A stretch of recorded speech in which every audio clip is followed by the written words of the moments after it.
Yo, what is up, my dudes? I'm back with another video. This time I'm not really going to be doing any games or anything, as I wanted to go into Dangenronpa 3, the Future Arc, one more time. And you might be like, well, why? You've gone over it at least 3 times. Well, there is a reason. I wanted to go over the whole attacker role, basically. Now, this is mainly my opinion and my viewpoint. I will be going over my viewpoint through the entire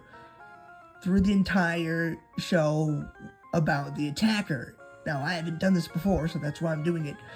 Now, first up is Yukizome. Yukizome was supposedly attacked the first time, and she was eventually found hanging by the rafters. Now, of course, where does this go in with the attacker? Well, supposedly everyone would be knocked out besides the killer or the attacker, and the attacker would be able to kill one participant each when they're all knocked out. So first is Yukizome.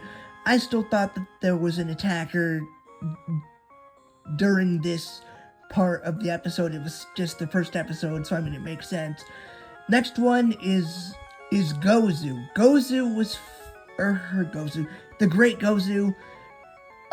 The Great Gozu, he was found on episode 3, I think, at the beginning, and he was found, he was supposedly knocked out, and he was attacked by the attacker, and he was found with his eyes, with one of his eyes, he stabbed one of his eyes, to put it bluntly, and then he was found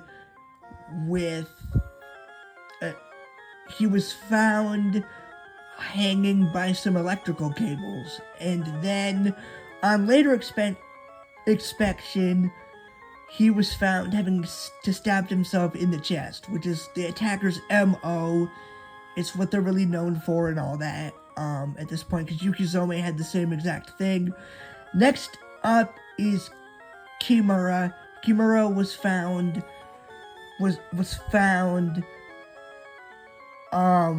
attacked by the attacker, and I think it was like episode 5, I think it was like episode 5 or something, and she was found being indented in the wall. Basically, her whole body was basically indented in the wall, and she also had a stab wound to the chest, which even one of the investigators, besides Kirigiri, I forget his name, by the way, he had said this young lady was also stabbed in the chest, which seems to be the attacker's MO at this point. And I still thought that there was an attacker going around attacking people and killing people at this point and stuff. Now the final person, besides Naegi, of course, was Ruruka. Ruruka is probably one of my favorites because she had the most graphic death. And yeah, she was found in a room by herself, and which I thought she had just walked down another hallway at first. I didn't know that she had gone into another room entirely until closer inspection. And then I'm like, oh, okay, she's kind of in a room by herself. I didn't realize that at first.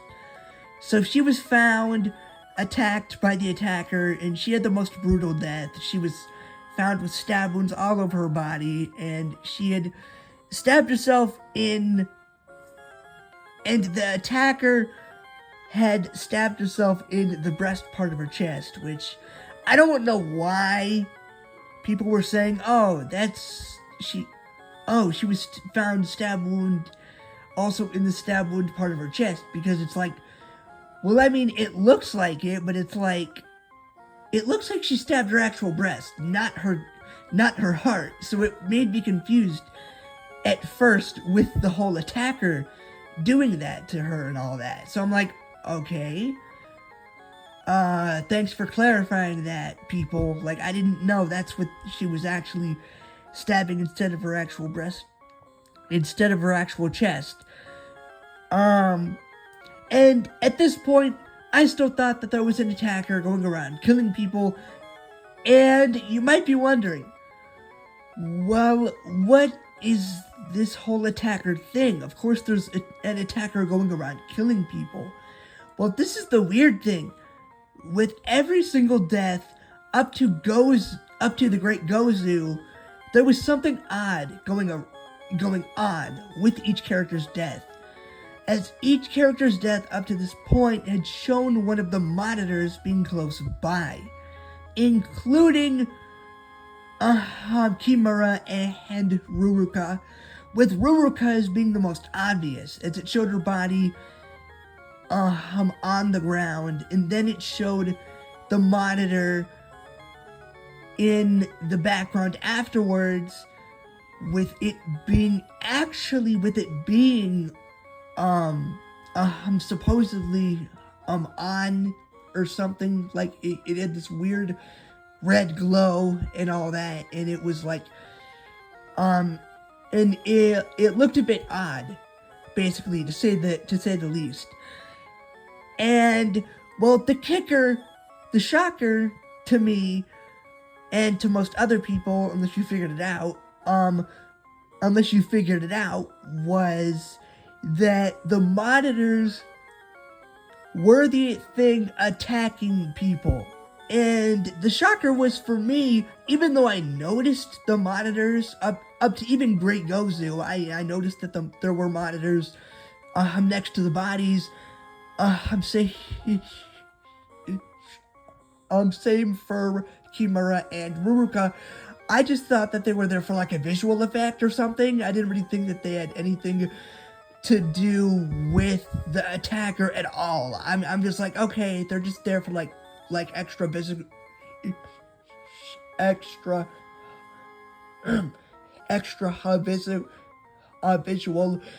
effects and stuff, because like it showed like this red creepy glow from the monitors. So I'm thinking, okay, this is just a weird way to show like some creepy monitoring creepy visual effects. Even up to Ruruka, I thought, okay, this is just a way to show like some creepy visual effects, even though it wasn't really that obvious that the attacker was the monitor. It was so subtly hinted at and shown that you wouldn't really think anything of it. That's the vibe that I got. I'm thinking, okay, this is just like, okay, yeah, the monitors were a bit different, but they were, but they just showed this a weird red glow, and then he had this like a red glow surrounding each of the participants who had died. So I didn't think anything of it until episode 11, when it was revealed finally that yes, the attackers was the monitor, and the monitor was actually killing everyone, basically. Now this shocked me. I didn't have any idea that was actually the case, as up to Ruruka, mind you. I thought that there was an attacker going around killing people and everything. I was completely shocked that the attacker was the monitor itself. Even though after rewatching it, it was pretty obvious the hints that they had shown each of the characters who had died besides Yukizome had the monitor in blatant view, basically. So I'm like, okay, well that kind of explains it. But it was done so subtly that you wouldn't think anything of it. So I thought that was really interesting, and I thought that I would go into detail with that. And yeah, it's going on 10 minutes, and I really want to, and I just wanted to go over that one time, what my reaction was to the attacker, what I was thinking during each of the characters' deaths and all that. So I hope that you enjoyed, and yeah, until next time, guys, peace out.